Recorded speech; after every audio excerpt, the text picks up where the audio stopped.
Hello, everyone. My name is Brandon Townsend, and I'm the current Vice President of Ulster Project Delaware, or UPD for short.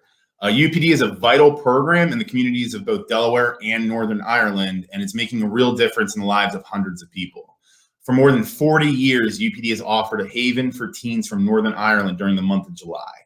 This sanctuary of space and time has changed and developed over these decades. However, what has remained consistent is a month grounded in friendship, the exploration of peace and tolerance, leadership development, and discovery of self and community responsibility for all the young people involved. At a time in our country where divisions are wide and issues of race, religious intolerance, and violence are in the headlines both locally and nationally, the mission, values, and commitment to community found in Ulster Project Delaware are profoundly important. Ulster Project Delaware is committed to helping the youth of today become thoughtful, compassionate leaders in a divided world. Due to the pandemic, this is the second summer that UPD has not been able to host our annual program. So instead, we decided to partner with various organizations and individuals throughout Delaware to provide youth across the state with informative insight and resources surrounding various topics. Before we get to today's guest, we'd like to invite you to visit our website, ulsterprojectdelaware.org, which is also listed in the banner below, where you can learn more about our organization, possibly apply to be a participating team next summer. You can sign up to be a volunteer, and you can just learn about some of the fun and exciting events and fundraisers that we have going on, especially a couple of Phillies things coming up. So we are sponsoring a Phillies game on Monday, July 26th, and you can purchase tickets for that through our website. And we also have a raffle going on right now of an authenticated autographed Bryce Harper bat. It also includes 4 tickets to Phillies games and Phillies swag. And that's going on through the month of July. So you can find that on the website as well. So I'd like to thank everyone for tuning in to this speaker series that we've done this summer. And without any further ado, I'd like to introduce today's guest. Today we have with us, and I'm very excited and honored to introduce State Senator Sarah McBride. Hey, Brandon, how are you? Hi, Senator McBride. How are you doing today? I'm good. Thank you so much for having me on. I am a big fan of yours and a big fan of UPD. I had so many close friends who were part of UPD in high school. And so I'm a big fan of the work that you all do in fostering understanding. And I'm thrilled to be joining with you all today. Thank you so much. Yeah, we're beyond excited that we were able to be able to cut into some of your time, knowing how busy you are, and really be able to have you with us to kind of talk through, share a little bit about your story. We know that people out, especially in Delaware, across Delaware, love you and are interested to learn a little bit more about you and kind of just get to know you a little bit better. And so that we feel like this is a great way to do that, especially for our young teens out there.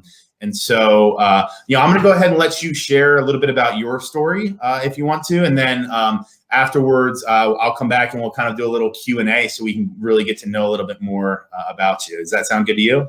That sounds great. Awesome. Thank you. Thank you so much. I really appreciate it. And I'll kind of just turn things right over to you, and I'll see you in a little bit. Awesome. Well, thank you so much, Brandon. Look forward to the conversation to come. And hi, everyone. It's great to be joining with you. My name's Sarah McBride. I am the still relatively new state senator for Delaware's first state Senate district, which includes parts of Wilmington and the communities of Bellefonte, Edgemoor, and Claymont, all the way up to the Pennsylvania state line. I am thrilled to be joining you as a new state senator. The opportunity to serve my community, the opportunity to serve this district that I was born and raised in, and the opportunity to try to bring about change in Delaware leaves me energized, awe-inspired, and excited. But more than anything else, for me, it reinforces the simple truth that change is possible. Because for me, growing up here in Delaware, the idea that someone like me, the idea that someone who's transgender could not just run for office, but win and serve seems so impossible that it was almost incomprehensible. As a young person growing up in this community in the 90s and in the 2000s, the only examples for people like me that I had were basically punchlines in comedies or dead bodies in dramas. The idea that someone like me could find love, live in a community I love, and do work that I love, it didn't seem possible. And so for the first 21 years of my life, I kept my truth, my identity buried deep inside. I told myself that if I could do work that I love, if I could find love, if I could live in a community that I love, that those things would be enough, that would be a path toward a life well lived, that those things alone would heal the pain in my life, the incompleteness that existed in living in the closet. As a young person, I was a voracious reader of history. And I wanted to be an architect, so I'd read books about different buildings. And at one point, I stumbled across some books about the White House and the Capitol. And what I marveled at in reading those books wasn't the beauty of the building, but the history that occurred within its walls.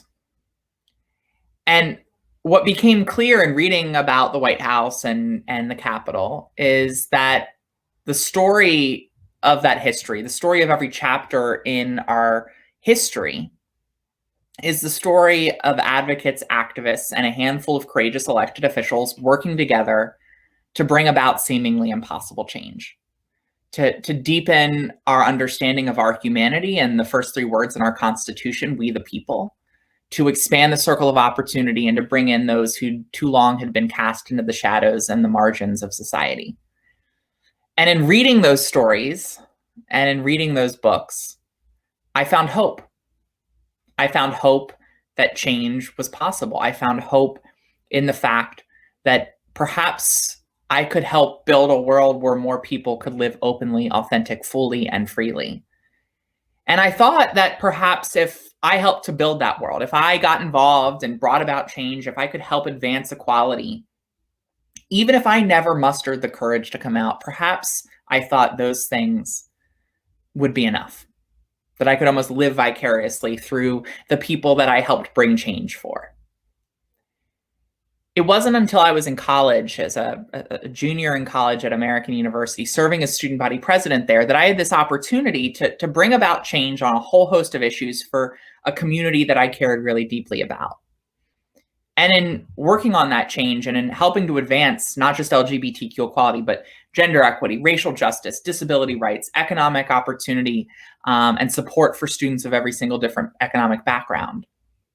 It was through that experience and it was through that change that I finally realized that the things I told myself would make it better wouldn't actually. And that is wonderful and fulfilling as it was professionally to bring about that change, it actually only highlighted my own incompleteness, my own inauthenticity even more. And in finally recognizing that the only path to healing the pain, the only path to a fulfilling life was a path toward authenticity, with that courage and confidence and those insights that I gained during that time as student body president in college, I finally gained the confidence to come out to my family, my friends, and eventually on the last day of my term as president of the student body at American. And in many ways, the process to coming out was a grieving process, a process of grieving any kind of future for myself. And in that last stage of grief, acceptance over the lack of a future, I was finally able to accept myself. And thinking that there was no way for me to come back to Delaware, thinking that there was no way for me to do the kind of substantive work in government and advocacy that I hoped to do with my life, thinking that I was giving that up, I finally was able to come out. And after coming out to my family and friends, after finally coming out to my community, the first thing that I saw in the responses that I received, in the love and the support, and even in the celebration that my news was met with, what I was able to see was that nothing is truly impossible. That as understandable as my fears may have been, they were unfounded. That the heart of my community and that our democracy itself could be big enough for someone like me. And, you know, coming out had been the hardest thing that I had ever done up until that point. And yet as my story demonstrates, the support that I receive from family and friends demonstrates, while it was the hardest thing that I had ever done up until that point, it was still relatively easy compared to the experiences of so many other people, so many other LGBTQ people, and so many other people across our communities and around the world. And so for me, I felt a responsibility to get involved in advocacy, to try to ensure that the experiences that I had were no longer a privilege for the few, but a right guaranteed to everyone, no matter their gender identity, their sexual orientation, no matter their background. And so I got involved in advocacy in the LGBTQ space, first here in Delaware and then eventually nationally. And once again, in those 10 years since coming out through that work as an advocate, what I saw time and time again was that seemingly impossible change can be made a reality, that we have within us the individual and collective capacity to do big things.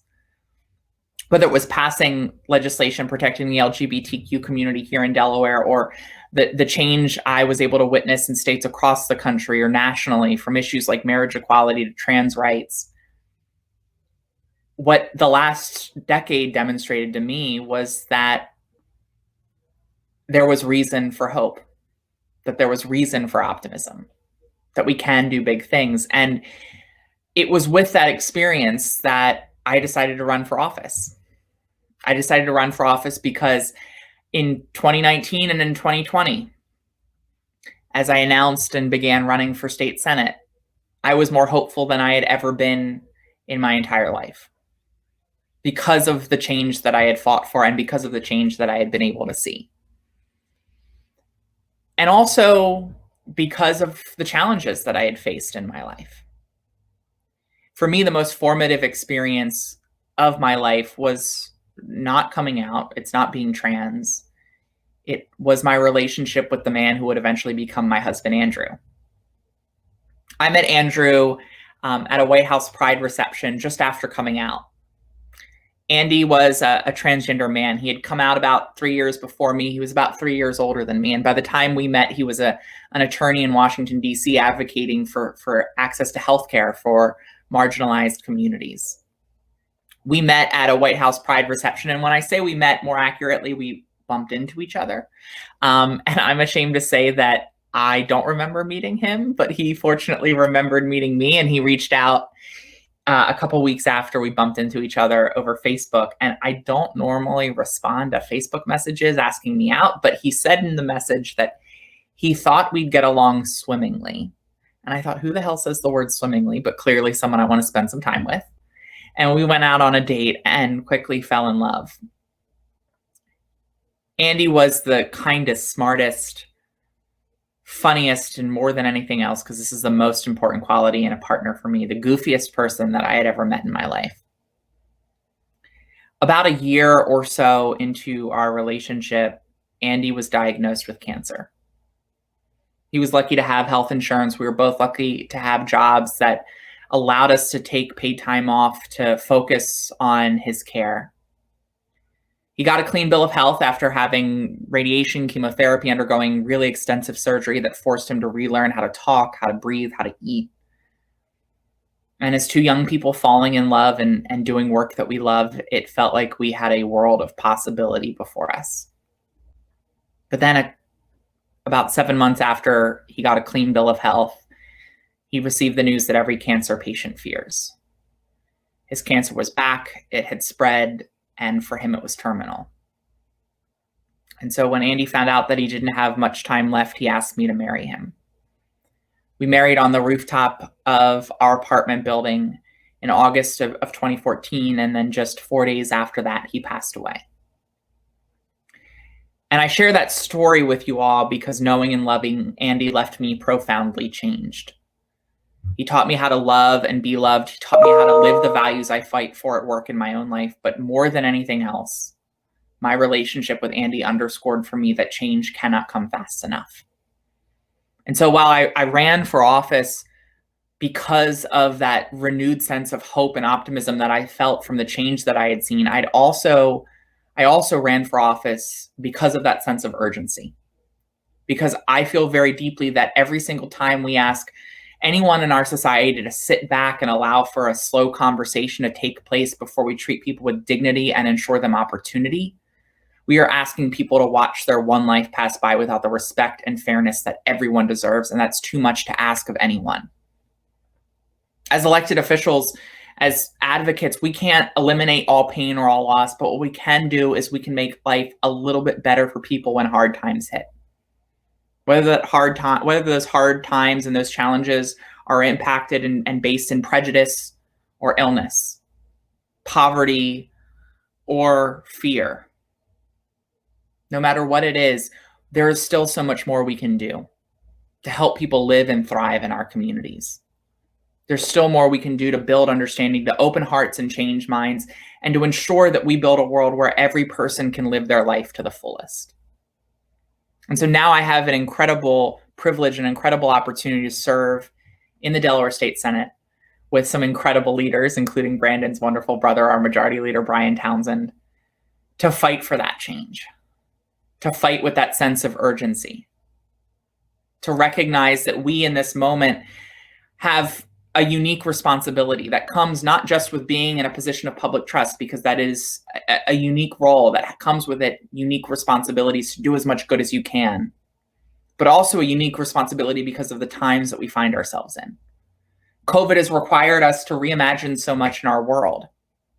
And the task before us, the challenge of this time, and the imperative that we see as we build a bridge to the other side of this pandemic is to channel the lessons and the creativity of the last year and a half to more fundamentally reimagine our world, not as it was before COVID, but as it should and as it could be moving forward. To learn the lessons of this crisis, to address the structural, systemic problems in our society, to recognize how inextricably linked all of the issues we face as a society and as a people are, and to bring about change on all of them. And so I'm excited to be with you all today to talk about change, to talk about the work before all of us to build the world that we know is possible. And with that, I'll invite Brandon back over for a conversation about how we can work together to build a better world, to foster compassion and understanding, and to make change in our community, in our state, in our country, and in our world. Senator McBride, thank you so much for that. That was very impactful, and I was very happy to hear more of your story that I actually hadn't heard before.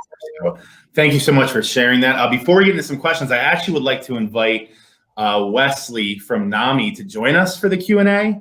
And I'll take a moment while Wesley's joining us to let everyone out there know. I want to thank NAMI Delaware first for partnering with Ulster Project Delaware to provide us with this platform to be able to have this speaker series this summer, and especially Wes from NAMI Delaware, because Wes is really the person behind the scenes for a lot of this, who puts in a lot of the work to ensure that as an organization we can provide this resource. So Wes, I want to thank you.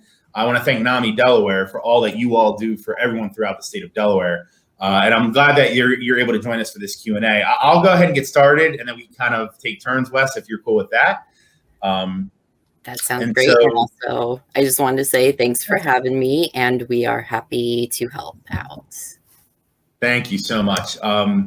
So the first question I will ask, and this is, for anyone who's watching really, but this was we had some submitted questions from folks in the community. And so one of the first questions was, is there value in contacting our legislators when we feel our voices need to be heard? Absolutely. 150%. One of the things that is so clear to me is that through my advocacy and now as an elected official is that people's voices really do matter. I know sometimes it's easy to think that that's not the case. The Affordable Care Act would have been repealed had it not been for people reaching out to their United States members of Congress, the United States senators. In my job, I am getting emails constantly on bills that are before us. And I know my colleagues and I take those emails into account. We take the perspectives that we hear into account. We take into account what our constituents are hopeful for and what they'd like us to do. And it makes a real difference. And I'll tell you, it makes a real difference just as much, if not more, when we hear from young people. because too often it's rare that we hear from young people. One of the things I learned when I was young, getting involved in politics here in Delaware, was the power of my own voice as a young person. Politicians, elected officials take note. They're not used to seeing young people showing up at political events or volunteering on campaigns as much. And so when a young person shows up, people take note, people listen. And I think in many ways, elected officials understand that when a young person speaks, they speak from a place of history. And it's not the history of the past, but it's the history that remains to be written, because young people will be the ones that write the history books of tomorrow. Young people will get to decide who was right and who was wrong in this moment. And elected officials know that. And so every time a young person speaks, they give us a glimpse into what side of the history books we want to be on, whether we want to be on the right side or the wrong side of these stories. And so that's a powerful gravity to a person's voice. And that's unique to young people. So not only does it matter when people reach out, it particularly matters when young people reach out. Thank you. That's a really good answer. It's also a great segue into the question that I have for you, which is, how do you think young people and young adults can best support causes which are important to them? And what are some practical ways that teens in Delaware can get involved in their communities? The possibilities really are endless. I mean, I think a lot of times when people are looking at change, they think, okay, how do I impact this national policy, this national effort, this global effort, right? And that's incredibly important. But there's also a lot of change that's happening right in front of you, that's needed right in front of you. Grassroots change that will impact your neighbors, your community members, that will have a tangible difference in people's lives. And, you know, whether it's volunteering on a campaign, whether it's volunteering for a issue-based advocacy organization working on a local ordinance in your city or state legislature, that goes a long way. You get a lot of bang for your buck in local advocacy and grassroots advocacy. Whether it's starting a school club that's focused on a particular issue or is, you know, mobilizing young people. And that's another thing, you know, getting involved, showing up by yourself, that's huge. But what's even more important and I think impactful is when you bring along your friends and show up not just with one person, but with 3, 4, 5, 10 people who are also passionate about that issue. And when you're able to do that as a young person, man, I mean, talk about people taking note. That has an incredible, that carries with it an incredible power. And so I think the possibilities are endless. Obviously with social media too, that's democratized the microphone. It's allowed all of us to have a unique platform to advocate for change. And that's not the only avenue of change, but it is an impactful avenue and we can't discount that. So there are just so many different ways that young people can bring about change, whether it's showing up in your community, whether it's starting a club, whether it's advocating on social media, all of it makes a difference. And when you do it at the local and state level, your single voice, you know, we know can change a room, it can change laws, it can change a community, it can change a state. And ultimately, when we change our communities, it has a ripple effect that helps to facilitate change nationwide and globally. Awesome. Yeah, I mean, these are great. We're gonna have to keep this going because these answers are just amazing. So another question we received at Ulster Project Delaware was someone asked if you could talk a little bit more about the cradle through graduation support system that you've mentioned in the past and how you envision that system. Sure. I mean, I think the moral measure of a society, I think as Hubert Humphrey, our former vice president, once said, is how we take care of people in the dawn of their lives, in the twilight of their lives, and those in the margins of society. And I think we have both a moral responsibility and, candidly, I think we have an economic responsibility to create a support system that better supports and empowers families. Our future lies with being a state where young people know that they can live, that they can start a family, that they can find work, and where they can save and not have to sacrifice their financial security. And this cradle through graduation support system is, how do we build a state that provides families the necessary support from the birth, if not before, of a child, through their graduation, because right now a lot of families are really struggling. And we know that the success of a young person, it doesn't begin in kindergarten, right? It starts before. It starts, in fact, there is no point that's too early for us to be supporting our young people, for us to be empowering our families. And early intervention is key. So, I talk about creating this cradle through graduation support system that starts with paid family and medical leave so that parents are able to be at home with their child at and after they're welcoming them into their family, including through birth, without having to sacrifice their income. Then from there, we talk about a truly affordable childcare for children 1 through 3. Then we talk about universal pre-K 3 and 4. And then when we get to kindergarten through graduation, we talk about having the full range of support that our young people need in order for them to be able to thrive. Of course, that obviously includes world-class academic programs, but it also includes the range of services young people need in their everyday lives, including, of course, mental health care in our schools. That's why we passed recently HB 100 in the Delaware legislature to fund mental health services in our elementary schools, and that's just one part of a longer term effort. But if we do that, if we provide young people the support they need from birth through graduation to learn and to grow and to develop into the healthy, emotionally, socially healthy young people that we all know each of us can be, we'll not only have a better community, we will unleash an unbelievable level of talent and capacity in our society that will lift all of us. And so I think this is a necessary part of our strategy morally moving forward, but it's got to be a necessary part of our strategy economically to build the kind of Delaware that is constantly growing and improving.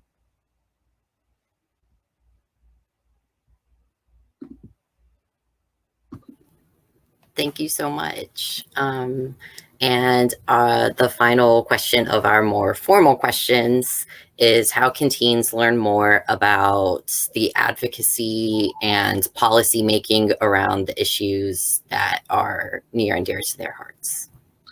So one, I'd recommend folks follow their elected officials or elected officials they're excited about on social media. Those pages are really helpful in keeping up to date with what's going on in the legislature. Similarly, following organizations that are on the front lines of that change, like NAMI Delaware, like the ACLU, organizations that are active and proactively pushing forward legislation and policy ideas. Keeping up to date with them is a great way to know not just what's going on, but to find the opportunities to join a phone bank in favor of a policy you're passionate about, to help to organize and mobilize people to go to Legislative Hall and meet with legislators now that we're going to be back in person fully with the public in the building. It means signing up for those listservs, following those organizations on social media, and there's just a constant stream of things to do and a constant stream of events and ways to engage. 90% of life really is showing up, and we now have at our fingertips limitless information to find out the opportunities before us. And I think it's just a matter of finding those specific people and organizations that provide that information. And again, NAMI, ACLU, Network Delaware, there's some great organizations that can connect people to change-making opportunities. Thank you. And I actually, I have 1 or 2 more questions for you before we get into really kind of getting to know you. But one thing you had mentioned just in one of your previous answers was about House Bill 100, right, which is increasing those mental health supports, and HB 100 specifically focuses in elementary school. As a school counselor, that's extremely important to me. And I know that we need to work on building those services up through our high schools, because I had seen a recent report that, a number of college students had kind of shared that they didn't feel emotionally ready, right, to go into college, right? Academically, there are great academics going on all over the place, but really providing that emotional support is really important. And so, as a school counselor, and school counselors far and wide consider ourselves change agents.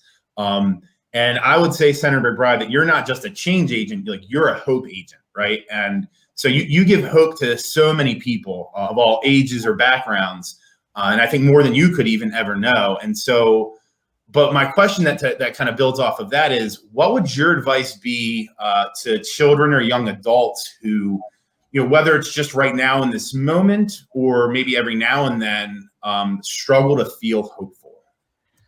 It's a great question. And it's honestly one that I've struggled with too. I think sometimes we can fall into the trap of thinking that hope is a purely organic phenomenon. That if you're not feeling hopeful, then there's nothing you can do about it. And I've found myself falling into that trap sometimes. Something just a challenge or a barrier comes in my way, or an event occurs and it shatters your sense of optimism and confidence. But ultimately, hope isn't just an organic feeling. Sometimes hope has to be a conscious effort. And one of the things I've learned is that the tool of those who want to stand in the way of progress is to destroy that hope. It's to put up those barriers and to put up those challenges to facilitate those events that just leave you so unbelievably upset and despondent that you give up. That's how they win. Conscious hope is hard, but it's necessary. Find those things that give you hope. When you're feeling something, when you're feeling those butterflies, when you're feeling those moments of almost euphoric hope, take note. Sort of file them in your mind and bring them back up in your mind when you're seeing something on the news that is upsetting or causes you to wonder whether we still have what it takes to find compassion, to build kindness, to facilitate that change, and summon it. Sometimes hope has to be conscious. But also, one of the things I've learned is that sometimes finding hope can come from the unlikeliest places. And during not to get super heavy, in the last month of my husband's life, my brother said to me, as I prepared to sort of walk Andy to his passing, my brother said to me, "This is going to be incredibly difficult, but look around you and take stock in the acts of amazing grace that will fill your life." And that grace was everywhere. And sometimes hope is found in the hardship. In fact, hope as an emotion only makes sense in the face of hardship.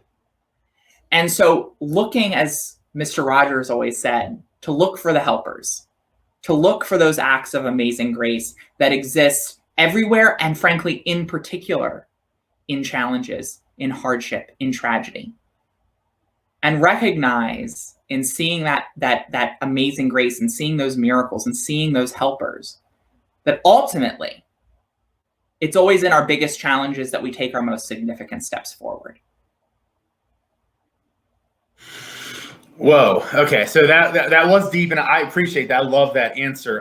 Actually, to everyone who's watching, I'm going to actually ask you to take a minute when you're seeing this video and click on that little thing on the screen that's the timestamp and move it back a couple minutes and listen to that again.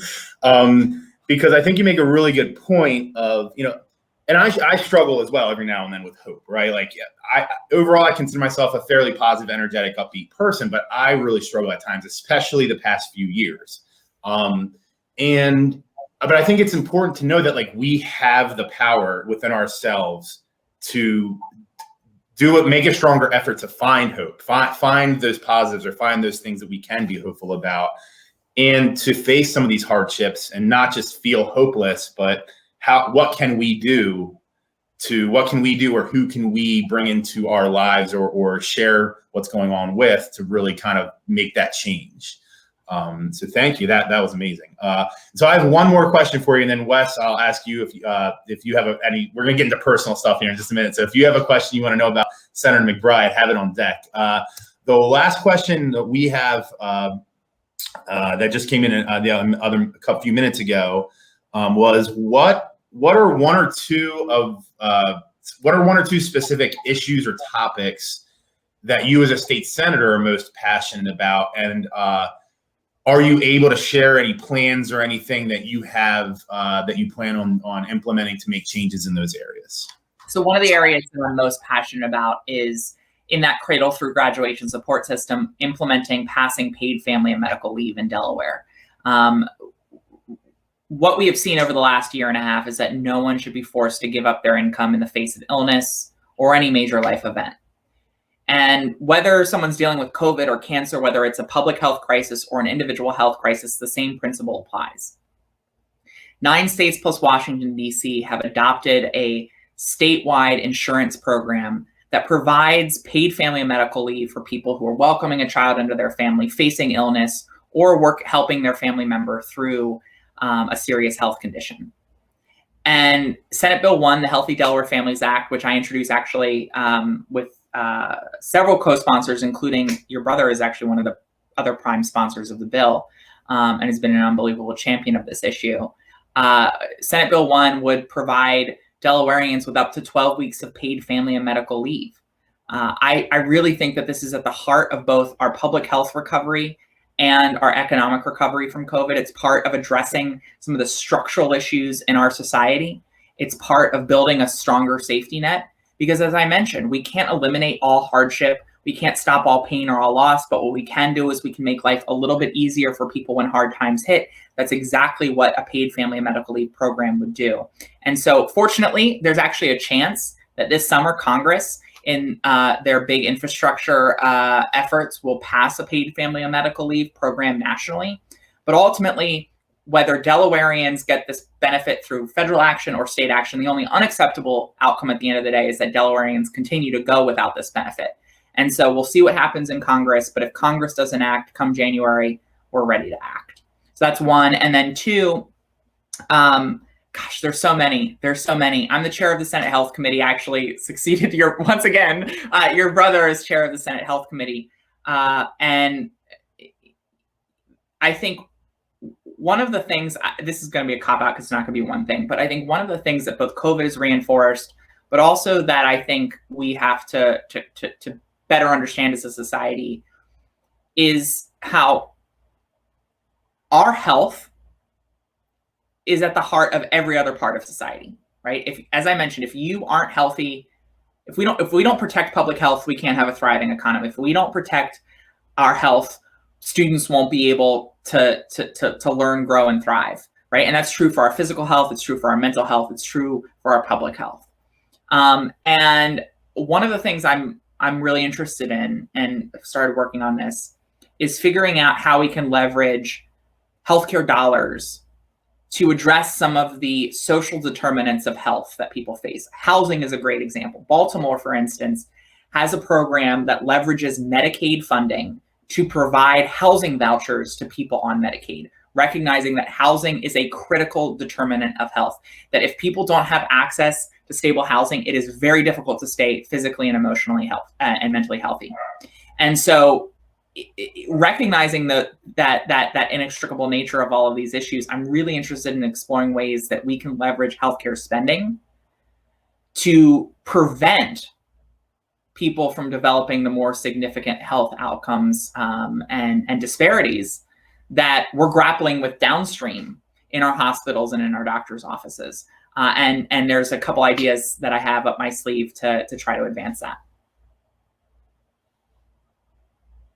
Thank you very, very much, man. Okay. So much good stuff. Like, I need to have a conversation with you separately to follow up on some of these things. But I want people out there who are watching this to get a chance to get to know you as an individual a little bit more. So, Wes, do you have a question you want to start with that you want to know about Senator McBride?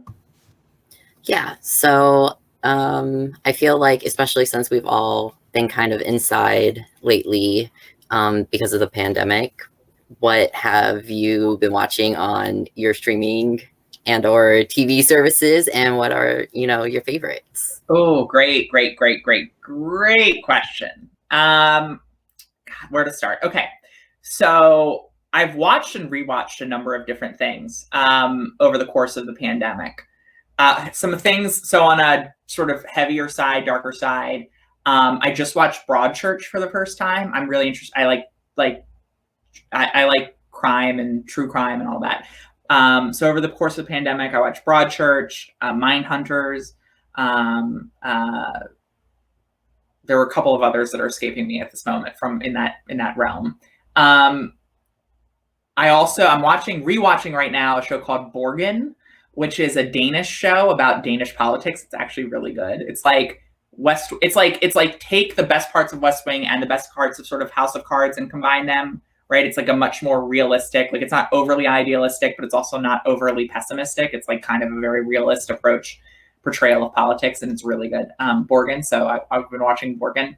And then on the funny side, at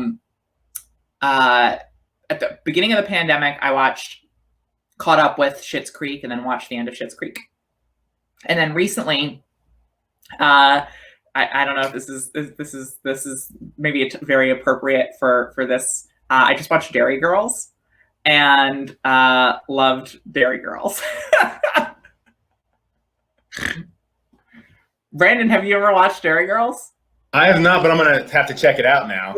It's about 4 friends. I was about to say 4 girls, but 3 girls and 1 boy living in Derry in the early 90s, I think, or the 80s, or I think it's early 90s, during the Troubles, and it's a really funny show.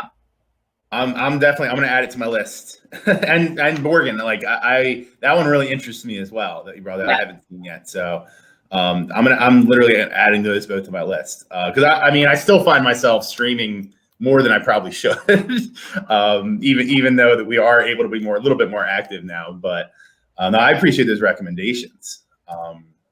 Okay, let's get to the next one. So, others I'll send along to you, because I'm sure there's some others that I'm not thinking of that are really fantastic. I've watched a lot of good TV. Good, yeah. Send stuff my way, because I need recommendations. I'm not good at searching for stuff on my own with when it comes to shows. So I'm a big fan of music. Most of my colleagues can tell you if they walk into my office at school, I have music playing, right? And I only turn music off if I have someone in front of me. I have it on in my office unless there's someone I'm meeting with, a student or another educator. So are you a fan of music? And if so, what are some of your favorite artists, or whether it's newer artists or oldies? It's hard to believe what's considered oldies now. It makes me feel much older than I probably should. Yeah. I have a really eclectic sort of taste in music. I like everything. I like everything from from some of the oldies, and when I say oldies, I mean actually oldies for us. So things from the 60s and 70s. I've been interestingly enough, just because I'm in a summer fun sort of whatever mood, I have been listening to a lot of 80s hits this past, the kinds of songs you'll see in 16 Candles and Breakfast Club and stuff like that. I love folk. I love I have to say I love top 40. In terms of artists, I don't know if this is actually sorry your brother keeps coming up, but Brian and I are both huge fans of Taylor Swift. And that's news to me. So has he not told you that he's a fan of Taylor? My brother has not shared that with me. I think it's awesome. I'm not judging him at all for it, but I just have a thing where we communicate on Twitter and Taylor Swift gifts. But Taylor, I've always admired her as an artist, but her latest albums, Folklore and Evergreen, particularly Folklore, I really liked. Folklore defined my life for a period of time. But like I said, everything. I truly will listen to everything and anything. Lately, I will just say I just lost a friend, passed away, from one of my best friends from high school. And so I've been listening to a lot of the music we used to listen to in high school. So The Shins, Imogen Heap, Vampire Weekend, lot of those nostalgic musicians from my high school time. Yeah, I'm sorry for your loss. I will make a recommendation talking about bringing up oldies. Now this is oldies of oldies. When I'm at school, I typically have on Pandora, and I play the Sam Cooke Pandora station. Yeah. So you get a really good variety of songs from across a number of different decades. That is just amazing. And talking about hope, one of the things that gives me hope is if I'm doing classroom lessons with students every year and I have them working on an activity, I'll put that on in class, and it's hopeful for me to see how many students love that music still. So that music's not going out of style, which is really nice to know. So Wes, do you have another question? I don't have another question, but I did just want to say that music style's really cool, and also that to me. No, because I mean, I'm the same way where I listen to like everything, and what gives me hope music wise lately has been Lil Nas X. So I feel like I have to say that, and just like his complete originality, his openness and everything, seeing all that has been giving me a whole lot of hope lately. So, but if you have another question, Brandon, then I'll give it back to you. Well, first, thank you for sharing that, Wesley. I'm really glad you shared that, and it goes back to like if it's something that gives us hope, like share that with people, right? Like I think everyone needs to do a better job of sharing what inspires us or makes us hopeful. And so I have one last question for you, Senator McBride, and this just kind of goes back to, I know it was kind of a theme of some memes for a little bit, but we've seen it for years, and we've seen it even recently. We all know that President Biden is he really enjoys his ice cream. So do you have an ice cream flavor that's kind of like your go-to if you go and get ice cream? So honestly, like anything with dough in it. So like cookies and cream, I like the Ben and Jerry's, also with like chocolate chip and caramel. Caramel. What I never know what's the right way to say. I mean, I know they're both right. Those are my go-tos, and it's dangerous when I have a carton of them in the fridge. So I try not to purchase ice cream too much, because I will go through an entire carton of ice cream in one sitting, particularly if dough is involved. I don't think there's anything wrong with that. I mean, that's the last question I have, and I know we've stolen a bunch of your time, so I want you to be able to get back to everything you've got going on. But I want to thank both of you first. Wes, thank you so much for being in the background of all these things and being on our previous panel and being a part of today. And I want to thank NAMI Delaware again for their support on all that they do. And then, of course, Senator McBride, thank you for being you. Thank you for being authentic. Thank you for being such a strong advocate for not only children and families, but for educators. We appreciate that because, as a school counselor, I consider myself a student's first advocate, right? Their first and biggest advocate. But then it's kind of like, where do we go? Who's our advocate? And, yes, our district office leadership are advocates for us, but we need people in positions who can enact legislation and do other things that can really support educators, but more importantly, the students that we serve. So thank you so much for all that you have done and continue to do on behalf of the youth and the families throughout the state of Delaware. And if you have anything, is there anything else you want to say to anyone out there, just whether it's advice or a recommendation or anything to end us off? Well, no, just thank you so much for having me. I really love this conversation, the breadth of the conversation. And I look forward to getting ice cream and listening to great music with you all sometime soon. That sounds good. Thank you all so much. And thank everyone out there who's tuned in. Thank you all for watching. Reach out, check out, follow Senator McBride on her social media, which is at Sarah E. McBride. You can go to namidelaware.org for a lot of really awesome mental health resources. And you can check out ulsterprojectdelaware.org to see what we're all about and to see some of our upcoming events. So thank you. Thank everybody very much. Everyone stay safe and healthy, and everyone have a wonderful day.